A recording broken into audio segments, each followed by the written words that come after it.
अगर आपके पास भी एयर फ्रायर है और आप जानना चाहते हैं कि अपने एयर फ्रायर को ज़्यादा से ज़्यादा आप कैसे यूज़ करें, तो इसके लिए आज इस वीडियो में मैं आपके लिए लेकर आई हूँ कुछ कुकिंग टिप्स एयर फ्रायर को यूज़ करके।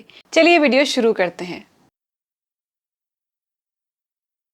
यहाँ मेरे पास है भरते वाले बैंगन। ये हरे वाले हैं और ये भी आप देखेंगे कि ये अलग तरह के ग्रीन बैंगन है, नीचे थोड़े वाइट वाइट हैं। ये काफ़ी टेस्टी होते हैं कंपेयर टू जो प्लेन हरे बैंगन होते हैं। तो जो भी आपका फेवरेट बैंगन हो भरते वाला, उसे लेकर आप उसमें थोड़ा सा चीरा लगा लें ताकि एकदम से स्टीम अंदर बनकर ये ब्लास्ट ना हो जाए, मतलब हल्का सा फटे ना। तो चीरा लगाएं। इस चीरे में आप चाहें तो लहसुन या फिर मिर्च भी डाल सकते हैं। तो जो प्रोसेस आप फॉलो करते हैं गैस पर इसे सेकते समय वही करना है। तेल इस पर लगा लेंगे। गैस पर डेफिनेटली आपको वो स्मोकी फ्लेवर ज़्यादा मिलेगा, लेकिन अगर आपको बैंगन भूनते समय जो धुआं निकलता है उससे थोड़ी तकलीफ होती है या फिर गैस जो काला काला और गंदा हो जाता है वो अवॉइड करना है, तो एयर फ्रायर यूज़ कर लें। तो एयर फ्रायर की बास्केट में हम बैंगन को डालेंगे और इसके बाद हमें टेम्परेचर सेट करना है 180 डिग्री सेल्सियस और 20 to 25 मिनट बैंगन के साइज़ के हिसाब से। आप चाहें तो 20 मिनट के बाद चेक भी कर सकते हैं कि बैंगन पका है या नहीं। अब इसके बाद आप देखेंगे कि बैंगन बढ़िया तरीके से पक भी जाएगा और धुआं बिल्कुल नहीं होगा किचन में। आपको कोई ज़्यादा तकलीफ भी नहीं होगी, जस्ट इन केस अगर आपको धुएं से तकलीफ होती है।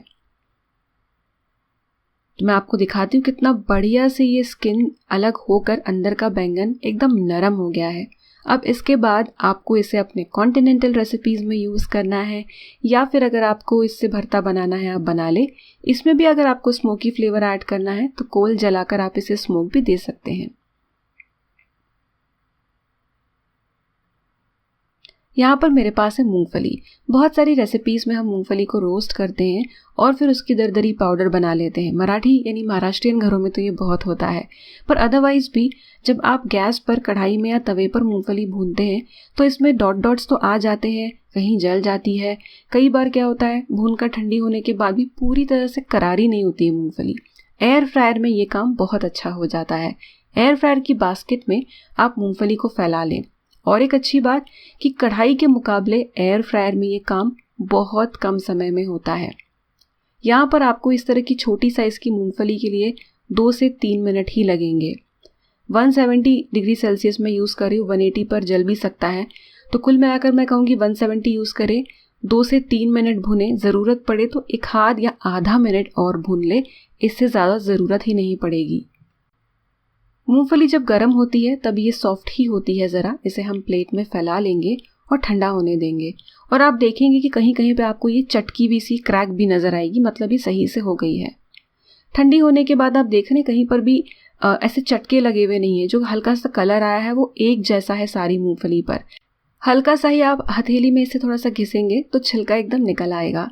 तो एकदम परफेक्टली ये रोस्ट हो गई हैं। कई बार घर में पड़े पड़े जो बिस्किट्स होते हैं वो सिल जाते हैं, तो बिस्किट्स में वापस से वो क्रिस्पनेस लाने के लिए आप एयर फ्रायर को यूज़ कर सकते हैं, जो अदरवाइज़ आपको नहीं कोई ऑप्शन मिलेगा इसे वापस से करारा करने का एज सच। तो देखो ये थोड़ी सिली हुई बिस्किट है, इसमें क्रंच नहीं है, ढीली ढीली सी हो गई है। तो यहाँ पर मैंने सिलिकॉन की ये बास्केट ली है। आप डायरेक्टली एयर फ्रायर की बास्केट में भी बिस्किट्स को रख सकते हैं, पर एक ही साथ ये बिस्किट्स मुझे रखने आए, निकालने आए, इसलिए मैं यहाँ ये बास्केट यूज़ कर रही हूँ।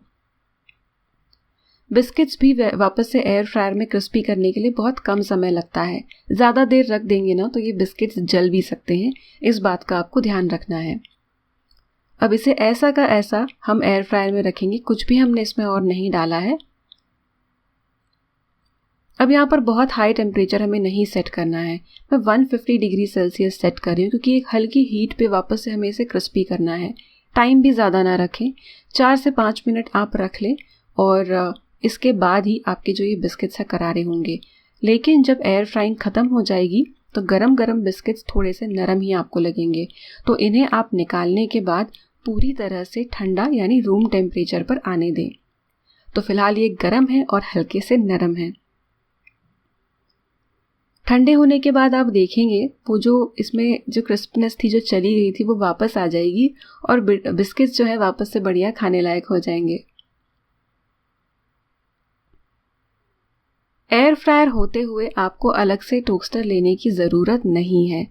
बहुत अच्छे से आप इन ब्रेड स्लाइसेस को अपने एयर फ्रायर में टोस्ट कर सकते हैं और बहुत कम समय में।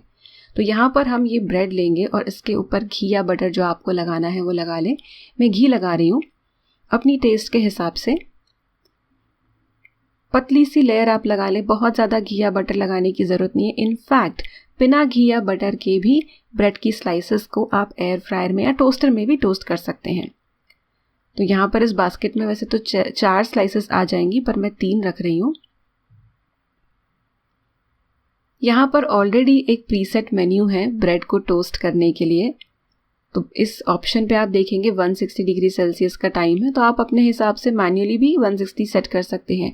टाइम मैं केवल 5 मिनट रख रही हूँ, क्योंकि मुझे टोस्ट ऐसा चाहिए जो बाहर से क्रिस्पी हो लेकिन बीच में वो नरम हो। मुंह छीलने वाला टोस्ट मुझे नहीं चाहिए। हाँ, एक बात है कि टोस्टर में बाहर से एक हल्का सा कलर आ जाता है टोस्ट में, वो कलर आपको इतना एयर फ्रायर में नहीं मिलेगा। हाई टेम्परेचर पर करने के चक्कर में हो सकता है कि टोस्ट बनने से पहले ही जल जाए। तो एकदम बढ़िया से ये टोस्ट बन गए हैं, बहुत कलर नहीं आया है लेकिन बाहर से क्रिस्प और अंदर से सॉफ्ट है, एकदम परफेक्ट। मैं ये बात काफ़ी बार कह चुकी हूँ कि इस तरह की जो चीज़ें हैं जैसे कि समोसा, कचौड़ी और वेज पफ, इन्हें अगर आप माइक्रोवेव करेंगे, अगर आपके पास माइक्रोवेव है, तो आपने देखा होगा कि इस तरह की चीज़ें नरम पड़ जाती हैं, सौगी हो जाती हैं माइक्रोवेव में, और तेल भी हाथों पर लगने लगता है। इसे वापस से तलेंगे यानी डीप फ्राई करेंगे तो फिर और ज़्यादा ये ऑयली हो जाएंगे। एयर फ्रायर बहुत एक अच्छा तरीका है बिना एक्स्ट्रा तेल यूज़ किए इन्हें वापस से करारा और अंदर तक गर्म करने का। एयर फ्रायर की बास्केट में मैंने रख दिया और आप देखेंगे कि तीनों चीज़ें काफ़ी बड़ी बड़ी साइज़ की है। अगर आप छोटा समोसा, छोटी कचौड़ी रख रहे हैं तो टाइम यहाँ वहाँ हो सकता है। तो 200 डिग्री सेल्सियस मैंने यहाँ पर सेट किया है और इसे हम एयर फ्राई करेंगे 5 मिनट के लिए। अगर छोटे साइज़ के समोसे हैं तो आप 3 से 4 मिनट का पहले टाइम रखें। बहुत ही साइज़ में डिफरेंस है कचौड़ी और समोसे के, यानी समोसा समझो ज़्यादा बड़ा है, कचौड़ी छोटी है या उल्टा। तो सेम साइज़ की चीज़ें एक साथ आप एयर फ्रायर में रखें, अलग अलग साइज़ेस की ना रखें टाइम, क्योंकि इनके अलग अलग होंगे। कचौड़ी, समोसा और वेज पफ तीनों ही एकदम अच्छे से रीहीट हो गए हैं बिना एडिशनल तेल के और क्रिस्पी है। ये नरम नहीं पड़े हैं, सिले या सौगी नहीं हुए हैं। अगर आप इन्हें खाकर देखेंगे तो आपको लगेगा जैसे अभी ये फ्रेश बने हैं। सबसे अच्छी टिप आपको कौन सी लगी नीचे कमेंट करके बताना। वीडियो यूजफुल लगा हो तो इसे लाइक करें और चैनल को सब्सक्राइब करें। मिलते हैं अगले वीडियो में, तब तक के लिए बाय।